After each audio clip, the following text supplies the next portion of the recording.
Good morning, I'm Elise Randall, and here's the latest update from Spectrum Autism Research. People with Autism Can Read Emotions and Feel Empathy by Rebecca Brewer and Jennifer Murphy. There is a persistent stereotype that people with autism are individuals who lack empathy and cannot understand emotion. It's true that many people with autism don't show emotion in ways that people without the condition would recognize. But the notion that people with autism generally lack empathy and cannot recognize feelings is wrong. Holding such a view can distort our perception of these individuals and possibly delay effective treatments. We became skeptical of this notion several years ago. In the course of our studies of social and emotional skills, some of our research volunteers with autism and their families mentioned to us that people with autism do display empathy. Many of these individuals said they experience typical or even excessive empathy at times. One of our volunteers, for example, described in detail his intense empathic reaction to his sister's distress at a family funeral. Yet some of our volunteers with autism agreed that emotions and empathy are difficult for them. We were not willing to brush off this discrepancy with the ever-ready explanation that people with autism differ from one another. We wanted to explain the difference, rather than just recognize it.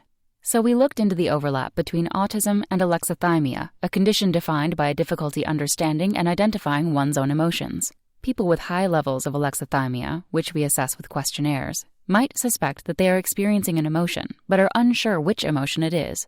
They could be sad, angry, anxious, or maybe just overheated. About 10% of the population at large, and about 50% of people with autism, has alexithymia. Ignorance of anger. It's tempting to think that having autism somehow causes alexithymia, but it's worth remembering that you can have autism without alexithymia and vice versa. Also, even though there are higher rates of alexithymia in people with autism, there are equally high rates in people with eating disorders, depression, substance abuse, schizophrenia, and many other psychiatric and neurological conditions. So can alexithymia explain why some individuals with autism have difficulties with emotions and some don't? Perhaps it is alexithymia, not autism, that caused the emotional difficulties we heard about from some of our participants, the difficulties that people often assume happen in everybody with autism. To find out, we measured empathy for another's pain in 4 groups of people: individuals with autism and alexithymia, individuals with autism but not alexithymia, individuals with alexithymia but not autism, and individuals with neither autism nor alexithymia. We found that individuals with autism but not alexithymia show typical levels of empathy, whereas people with alexithymia, regardless of whether they have autism, are less empathetic. So autism is not associated with a lack of empathy, but alexithymia is. People with alexithymia may still care about others' feelings, however. The inability to recognize and understand anger might make it difficult to respond empathetically to anger specifically. But alexithymic individuals know that anger is a negative state and are affected by others being in this state. In fact, in a separate test we conducted last year, people with alexithymia showed more distress in response to witnessing others' pain than did individuals without alexithymia. Facing feelings. Autism is associated with other emotional difficulties, such as recognizing another person's emotions. Although this trait is almost universally accepted as being part of autism, there's little scientific evidence to back up this notion. In 2013, we tested the ability of people with alexithymia, autism, both conditions or neither, to recognize emotions from facial expressions. Again, we found that alexithymia is associated with problems in emotion recognition, but autism is not. In a 2012 study, researchers at Goldsmiths, University of London, found exactly the same results when they tested emotion recognition using voices rather than faces.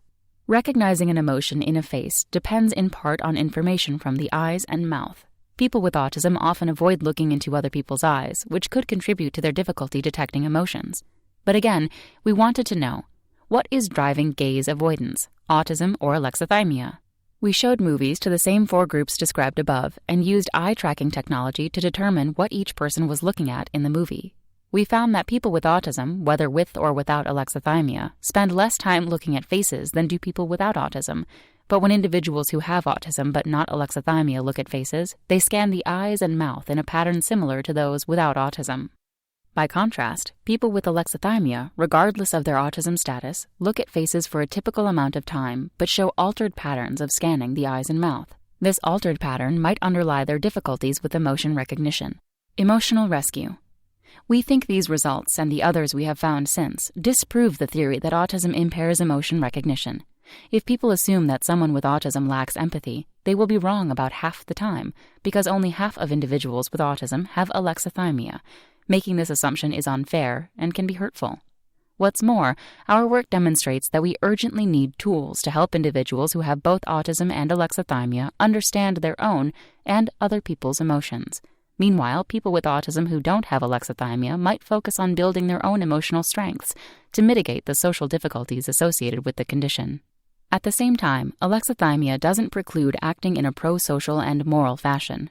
Indeed, one of our studies shows exactly this in individuals with autism.